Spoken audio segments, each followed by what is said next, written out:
बिस्मिल्लाहिर्रहमानिर्रहीम अस्सलाम वालेकुम डियर व्यूवर्स। फिर आपने ओवरऑल पाकिस्तान से पाकिस्तान नेवी में एज ए सर आपने जिस भी पोस्ट का आपने जिस भी जॉब का टेस्ट देना है तो ये वीडियो आपके लिए बहुत ही ज़्यादा इंपॉर्टेंट। देखिए आपके टेस्ट में इंग्लिश के क्वेश्चन लाजमी आते हैं, तो इंग्लिश के जो पास जो एक्सपीरियंस वो भी मुख्तलिफ वीडियोस में अपलोड किए जा रहे हैं, उनका लिंक इस वीडियो की डिस्क्रिप्शन में मौजूद है। तो आप लोगों को इंग्लिश का जो कंसेप्ट भी लाजमी आना चाहिए, कुछ चीज़ों का जो मोस्टली आप लोगों के टेस्ट में क्वेश्चन पूछे जाते हैं प्रपोजिशन से, सिनोनिम एंटोनिम से, इसके अलावा tenses, active and passive, direct interact, article और स्पेलिंग एरर वगैरह से। तो मैंने शुरू किया इसकी सीरीज़ जिसमें मैंने पहले टेंसेस और जो पार्ट्स ऑफ स्पीच और नेक्स्ट जो एक्टिव एंड पैसिव है इस वीडियो में फुल तफसील और डिटेल इसी वीडियो से आप लोगों का जो कंसेप्ट क्लियर हो जाएगा। एक्टिव एंड पैसिव कोई भी क्वेश्चन आएगा इजीली आंख बंद करके उसे हल कर सकते हो। नेक्स्ट वीडियो में इंशाल्लाह डायरेक्ट इंटरेक्ट और भी जो मोस्ट इंपॉर्टेंट प्रपोजिशन वगैरह या सिनोनिम एंटोनिम या आर्टिकल है वो भी आप लोगों को नेक्स्ट वीडियोस में इंशाल्लाह डिस्कस हो जाएंगे। तो जो पहले वीडियोस अपलोड उनका लिंक इस वीडियो की डिस्क्रिप्शन में मौजूद है, लाजमी देखिए इंशाल्लाह आप लोगों को काफ़ी ज़्यादा फायदा होगा। तो इस वीडियो का बाकायदा आगाज़ करते हैं। तो इन 4 रूल्स की मदद से आपको एक्टिव में पैसिव हमेशा हमेशा के लिए आ जाएंगे। तो अभी आगे जाके थोड़ा सा इनको डीपली देखेंगे, आगे फिर एग्जाम्पल की मदद से प्रैक्टिस करेंगे ताकि आपके जो एक्टिव में पैसिव 100% इसी वीडियो से मुकम्मल क्लियर हो जाए। तो नंबर 1 पे क्या है, ऑब्जेक्ट को सब्जेक्ट में चेंज करना है। ऑब्जेक्ट क्या होता है, सब्जेक्ट क्या होता है, आगे जाके हम देखेंगे। नेक्स्ट हम बात करें नंबर 2 पे चेंजेस क्या करें ये भी हम आगे जाके देखेंगे। और नंबर 3 पे है वर्ब की थर्ड फॉर्म और बाय, इसका किस तरह इस्तेमाल करना है, यूज़ करना है, वो हम आगे जाके देखेंगे। और नंबर 4 पे है सब्जेक्ट को ऑब्जेक्ट में चेंज करना है। तो अभी हम इनको वन बाय वन थोड़ा सा इनको डीपली देखते हैं, आगे जाके हम प्रैक्टिस करेंगे। तो रूल नंबर 1 का ये आपने याद रखना है। रूल नंबर 1 है ऑब्जेक्ट को सब्जेक्ट में चेंज करना है, तब्दील करना है। तो नीचे एग्जाम्पल लिखी हुई ही ईट्स फूड, इसमें जो ही है ये सब्जेक्ट है, इसमें जो फूड है ये ऑब्जेक्ट है और इसमें जो ईट्स है ये है वर्ब। तो जो सब्जेक्ट होता है इस पर ये काम करने वाला होता है और जो ऑब्जेक्ट होता है इस पर काम किया जाता है। तो ये आपने याद रखना है कि रूल नंबर 1 क्या है, ऑब्जेक्ट को सब्जेक्ट में चेंज करना है, तब्दील करना है। रूल नंबर 2 है चेंजेस। ये थोड़ा सा इस 4 रूल्स में थोड़ा सा मुश्किल है, लेकिन अभी आपको याद करवाऊंगा क्योंकि आगे जाके हमने प्रैक्टिस भी करनी है। तो मेरे साथ आपने अभी याद करना है। तो नंबर 1 पे है वी का मतलब वर्ब, वर्ब की फर्स्ट फॉर्म हो या डू डज हो इसको हम चेंज करेंगे इस एम आर में। तो ये आपको शायद पहले ही पता होगा कि ही शेड के साथ इज आता है, आई के साथ एम और दे के साथ आर आता है, तो ये आपको शायद पहले ही पता होगा। लेकिन वर्ब की फर्स्ट फॉर्म हो या डू डज हो इसको हम इज एम आर में चेंज करें, यानी एक्टिव वॉइस में वर्ब की फर्स्ट फॉर्म या डू डज होगी इसको पैसिव वॉइस में इज एम आर में चेंज कर देंगे, ये आपने याद रखना है। नंबर 2 पे वर्ब की सेकंड फॉर्म हो या डिड हो इसको हम चेंज करेंगे वाज या वर में। तो नंबर 3 पे है हैज़, हैव या हैड, ये एक्टिव वॉइस और इसमें पैसिव वॉइस में बीन में चेंज कर देंगे, यानी has been, have been, had been, यानी आपने हैज़, हैव, हैड के साथ बीन का यूज़ करना है, ये आपने याद रखना है। तो नंबर 4 पे विल के साथ आपने विल बी लगा देना है, विल होगा एक्टिव पैसिव वॉइस में आप विल बी लगा देंगे।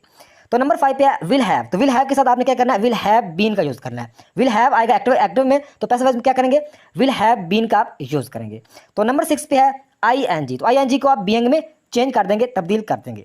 तो आपने याद रखना है कि is am are was were ये चेंज है, यानी एक्टिव वॉइस में भी सेम होंगे और पैसिव वॉइस में सेम, ये चेंज नहीं होते, ये आपने याद रखना है। तो मेरे साथ एक दफ़ा और रिपीट करें ताकि आपको सही तरह आ जाए आगे जाके, क्योंकि हमने प्रैक्टिस भी करनी है। तो नंबर 1 पे क्या है, वर्ब की फर्स्ट फॉर्म हो या डू डज हो इसको हम चेंज करेंगे इज एम आर में। नंबर 2 पे क्या है, वर्ब की सेकंड फॉर्म हो या डिड हो इसको हम चेंज करेंगे वाज वर में। नंबर 3 पे हैज़, हैव और हैड के साथ आप बीन यूज़ कर देंगे, यानी has been, have been, had been. Number 4 पे विल के साथ आपने विल बी का यूज़ करना है।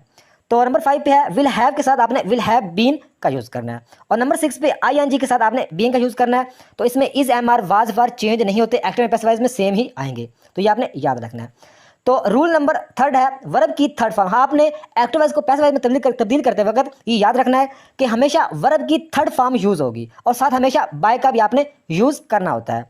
तो एग्जाम्पल लिखी हुई है वर्ब की, इसमें वर्ब की 3 फॉर्म होती हैं, क्या गो, वेंट, गान। तो गो इसकी फर्स्ट फॉर्म है, वेंट इसकी सेकंड फॉर्म है और गान इसकी थर्ड फॉर्म है। तो आप हमेशा वर्ब की थर्ड फॉर्म ही यूज़ करेंगे, ये आपने याद रखना है। नीचे एग्जाम्पल नंबर 2 है हेल्प, हेल्प्ड, हेल्प्ड। तो इसमें जो थर्ड फॉर्म है हेल्प ये आप यूज़ करेंगे एक्टिव वॉइस को पैसिव वॉइस में तब्दील करते वक्त। तो वर्ब की थर्ड फॉर्म यूज़ करनी है और आपने हमेशा बाय का साथ यूज़ करना, ये आपने याद रखना है। तो रूल नंबर 4 है सब्जेक्ट को आपने ऑब्जेक्ट में चेंज करना है। तो आपको पहले बता चुका हूँ कि इसमें जो ही इसमें सब्जेक्ट है और इसमें जो एप्पल है ये ऑब्जेक्ट है और इसमें जो ईट्स है ये वर्ब है। अब हम प्रैक्टिस करते हैं उससे पहले आप लोगों को ये भी पता होना चाहिए कि अगर एक्टिव वॉइस फिक्रे में ही आता है तो उसको हम पैसिव वॉइस में हिम में कन्वर्ट करेंगे, शी को हम हर में कन्वर्ट करेंगे, दे को हम them में कन्वर्ट करेंगे, वी को हम अस में, यू को हम यू में कन्वर्ट करेंगे, आई को हम मी में कन्वर्ट करेंगे, आपने याद रखना है। तो ये एक सेंटेंस, ये जुमला है she has written a novel. तो ये एक्टिव वॉइस फिक्र, इसको पैसिव वॉइस में हम उन 4 रूल्स की मदद से करेंगे जो हम पहले पढ़ चुके हैं।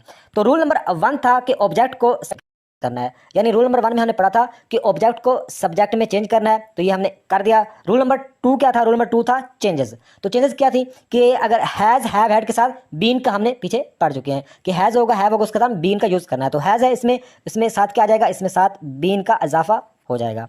तो ये हमें 2 रूल हो चुके हैं। नंबर 3 पे हमने रूल पढ़ा था कि हमेशा जो एक्टिव वॉइस को पैसिव वॉइस तब्दील करते वक्त हमने वर्ब की थर्ड फॉर्म का यूज़ करना है, साथ बाय का यूज़ करना है। तो इसमें ऑलरेडी पहले ही रिटर्न थर्ड फॉर्म है, तो लिहाजा इसको हम ऐसे ही रहने देंगे और साथ हमें बाय का यूज़ करना है। तो ये हमने 3 रूल फॉलो हमने कर लिए हैं।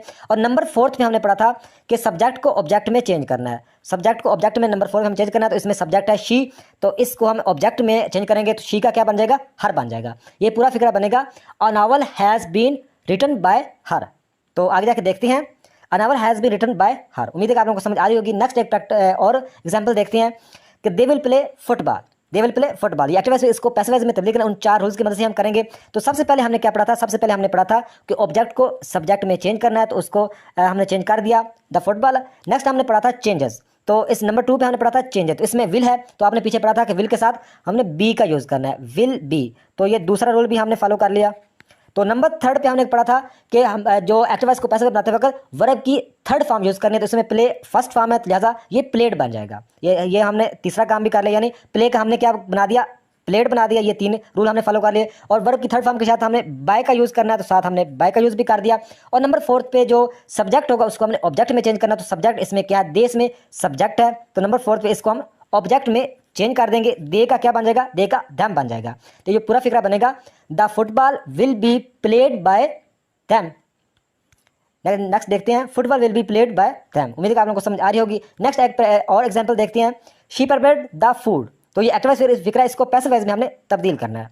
तो नंबर 1 में हमने क्या पढ़ा था कि ऑब्जेक्ट को सब्जेक्ट में चेंज करना है। तो इसमें द फूड, इसमें ऑब्जेक्ट है, तो इसको हमने नंबर 1 पे सब्जेक्ट में चेंज कर दिया। नंबर 2 पे हमने पढ़ा था कि वर्ब की सेकंड फॉर्म हो या डिड हो, उसको वाज वर्ब में हम चेंज करेंगे। आपने पढ़ा था कि वर्ब की सेकंड फॉर्म हो या डिड हो, उसको हम वाज वर्ब में चेंज करेंगे। तो इसमें परपर्ट ये सेकंड फॉर्म है, तो लिहाजा हम क्या करेंगे? इसमें वाज, क्योंकि शी ही के साथ वाज का यूज़ होता है, तो लिहाजा हमने ये दूसरा काम भी कर दिया कि यहाँ पे वाज आएगा। वाज किस तरह आएगा आप लोगों को बता चुका हूँ कि वर्ब की सेकंड फॉर्म हो या डिड हो, उसको हम वाज वर्ब में चेंज करते हैं, तो ही शी के साथ क्या आता है? वाज आता है। ये हमने 2 काम कर लिए। और नंबर 3 पे हमने पढ़ा था कि वर्ब की थर्ड फॉर्म यूज़ करनी है, तो परपेट सेकंड फॉर्म भी है और थर्ड फॉर्म भी है। परपेट जो नंबर 3 पे पढ़ा था वर्ब की थर्ड फॉर्म और बाय, तो ये परपेट सेकंड फॉर्म भी है, थर्ड फॉर्म भी है, तो लिहाजा इसको हम ऐसे रहने देंगे और साथ हमने बाय का यूज़ करना है, तो हमने बाय का यूज़ कर दिया। और नंबर 4 पे हमने पढ़ा था कि जो सब्जेक्ट को हमने ऑब्जेक्ट में चेंज करना है, तो सब्जेक्ट इसमें क्या है? शी। तो इसको नंबर 4 पे हम इसको क्या करेंगे? शी को हम हर में कन्वर्ट कर देंगे। तो पूरा फिक्रा ये क्या बनेगा? The food was prepared by her. The food was prepared by her.